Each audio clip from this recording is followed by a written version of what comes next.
اللهم صل على سيدنا محمد في الأولين، وصل عليه في الآخرين، وصل عليه في الملأ الأعلى إلى يوم الدين.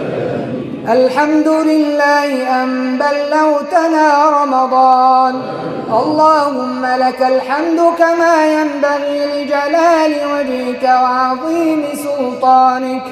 اللهم اهدنا فيمن هديت، وعافنا فيمن عافيت، وتولنا فيمن توليت، واصرف عنا برحمتك شر ما قضيت.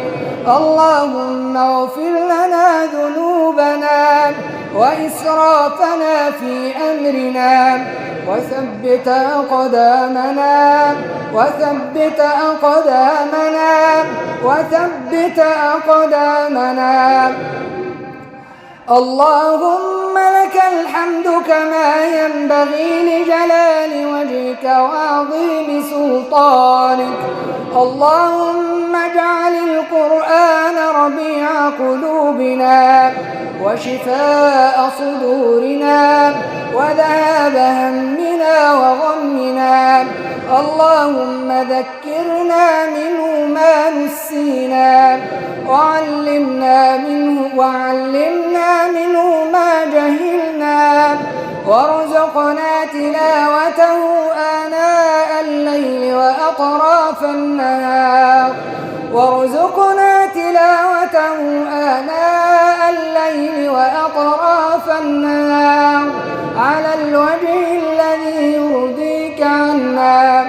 اللهم إنا نعوذ بك من جهد البلاء. اللهم إنا نعوذ بك من جهد البلاء ودرك الشقاء وسوء القضاء.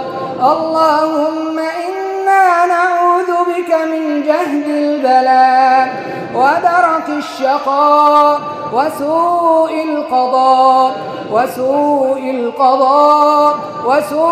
القضاء.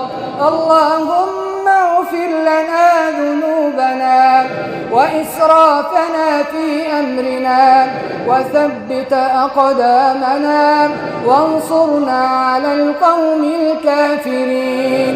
اللهم اغفر للمسلمين والمسلمات والمؤمنين والمؤمنات الأحياء منهم والأموات. اللهم احفظ مصر وسائر بلاد المسلمين. اللهم احفظ مصر وسائر بلاد المسلمين. اللهم احفظ مصر وسائر بلاد المسلمين. اللهم ارفع عنا الغلاء والبلاء. اللهم ارفع عنا الغلاء والبلاء. اللهم ارفع عنا الغلاء والبلاء. وصل اللهم على سيدنا محمد وعلى آله وصحبه وسلم. الله أكبر.